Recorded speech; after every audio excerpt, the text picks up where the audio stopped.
Hi everyone, I'm Stephanie and welcome back to So Many Things. I so enjoyed making our last scarf video that I thought I would try a different pattern, again by the same company, Heidi Finn, but this time I'm trying their zipper scarf. So this one is actually so much easier than the last one. It's just a long rectangle turned into a tube with a zipper on the end. So if you're wanting to practice your zipper skills, or if you're wanting just a new scarf, this is an amazing pattern to try.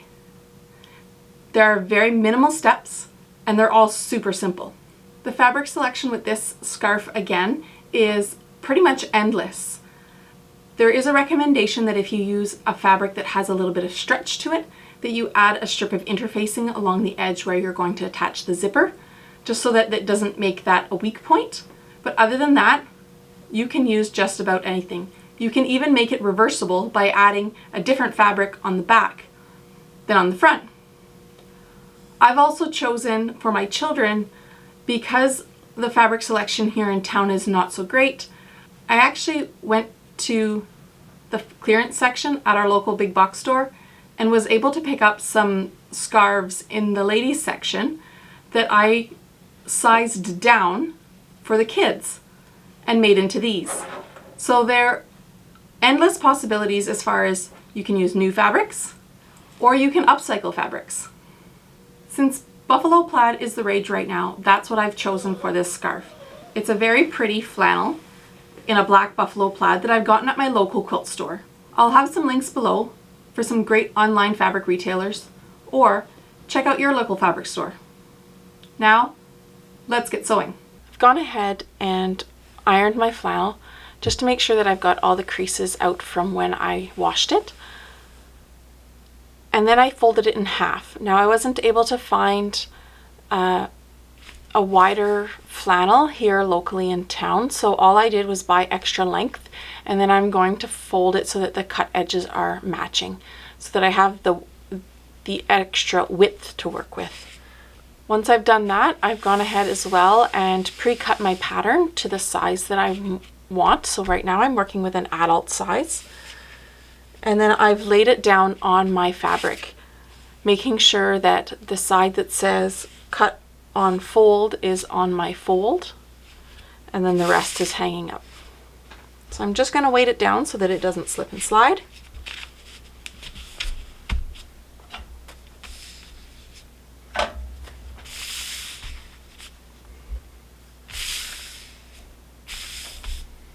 And then I'm going to use my rotary cutter and cut out the 3 sides.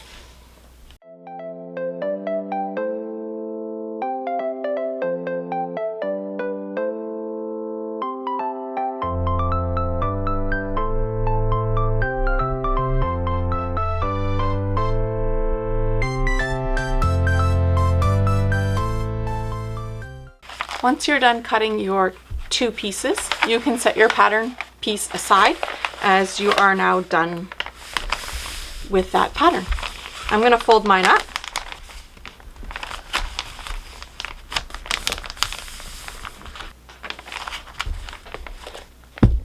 As I store them in a binder, so I have all my patterns in separate binders that each have different companies. So this is my Heidi Finn binder, so you'll notice the triangular wrap scarf that we had made previously. And this is our zipper scarf.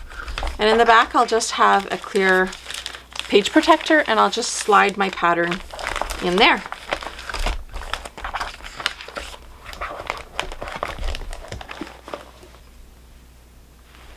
The rest of this pattern is pretty straightforward. So we have both our inner and outer piece. You should have purchased a 16-inch zipper, which we will now install into the ends of this scarf. So line up your zipper.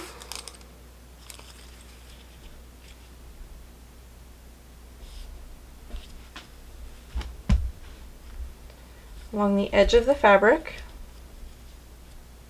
So we're going to want to sandwich this zipper in between our 2 layers. So I've taken out my top layer and I'm just going to set it on top. And what I'm going to do, so that I don't forget that there's a pin back there, is I'm going to remove that pin and move it to the top.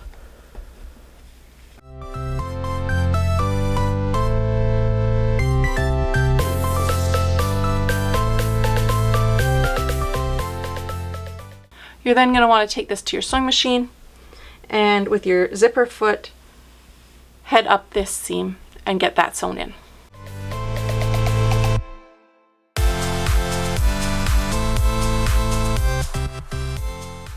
Now when you are at the sewing machine, one of the tricks on doing a zipper is to make sure that you slide your zipper down to get this last little bit sewn into your seam, as the zipper pull itself will end up getting in your way. So if you lift your pressure foot, leaving your needle down, just slide that zipper head past your needle and behind, and then you can continue sewing up your line. So here we've come to the absolute hardest part of this pattern. What we're going to do is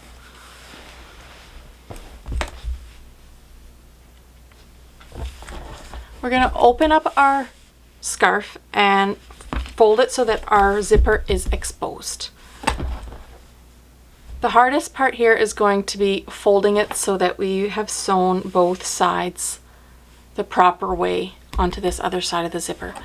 So now that we've folded it with wrong sides together, we're going to slowly bring up the one side. It doesn't matter which side at this point, and we're going to fold the 1/2 right sides together. And then we're just going to match it up so that we know that we're even on both sides and we're not like all off like this. So we're going to match it up on our sides, and then we're going to match it up with our zipper, and we're going to give it a rough pin.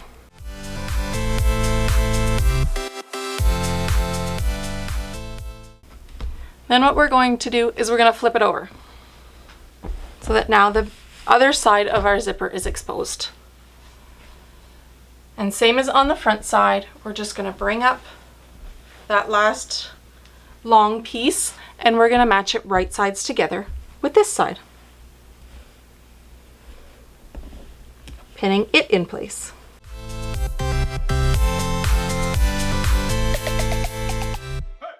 Now we can take it back to our sewing machine and sew this seam.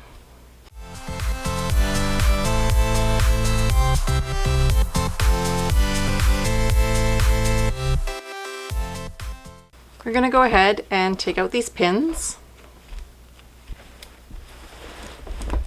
And then we're going to undo our zipper. So your zipper should have been a separating zipper. So now you will have your big, long tube.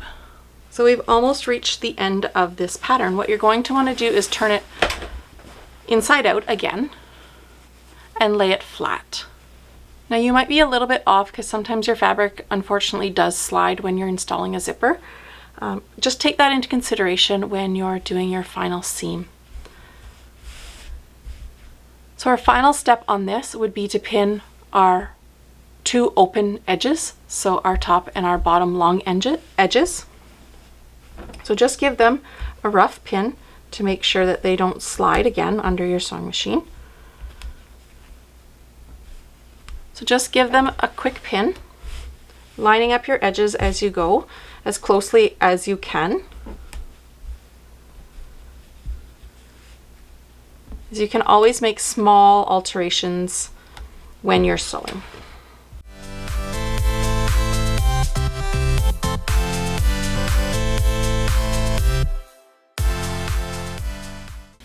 I'm going to flip this over and I'm going to do the other side as well.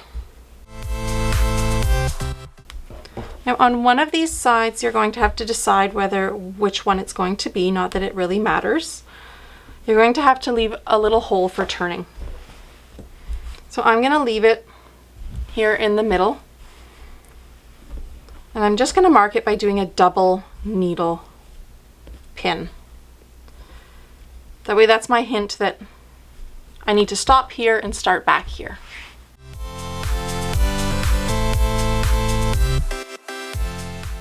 So for these 2 seams, our seam allowance is 3/8 of an inch, but depending on where, you probably can notice a little bit here that my fabric doesn't quite line up. For one, it looks like I didn't quite cut it straight. But what I'm going to do is I'm going to follow my 3/8 from my shorter fabric, just so that I make sure that I've gotten everything in that seam and there's no weak spot in the seam. So back to the sewing machine we go, and we will close up these two sides.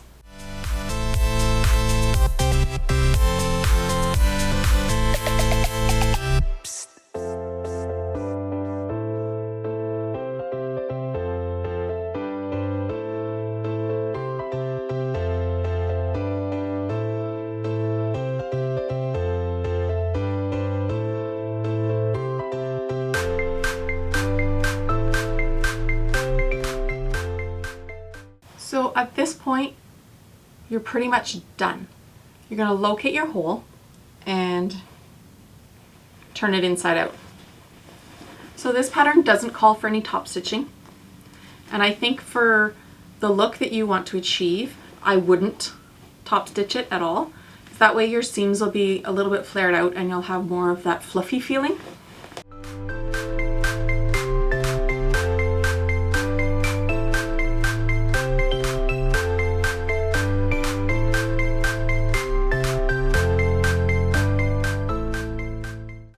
So you've got two options at this point to close up your turning hole. You can either hand stitch it, or you can just do a stitch on the sewing machine. Now I've placed it for what I think is going to be like the center back of the scarf. So I'm just going to stitch it on my sewing machine because it is quicker and I kind of dread hand stitching. So I'm going to mark it here where I want to start, where I want to stop. Lay it nice and flat, and I'm gonna go literally as close as I can to the edge. So if it's 1/4 of an inch, 1/8 of an inch, somewhere in between, that's where it's going to be. So I've gotten that sewn up, and you can actually hardly notice that I top stitched it as opposed to hand stitching it. So I'm actually quite pleased with that.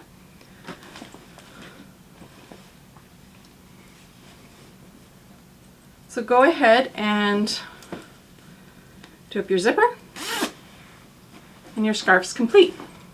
All in all, this project probably took me about 15 minutes to make. Super simple, super fast, and I'm ecstatic with how it turned out.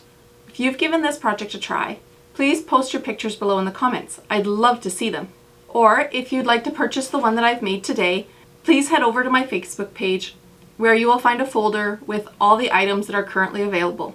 As always, please like, subscribe, and push that bell button for notifications. Thanks for sewing with me.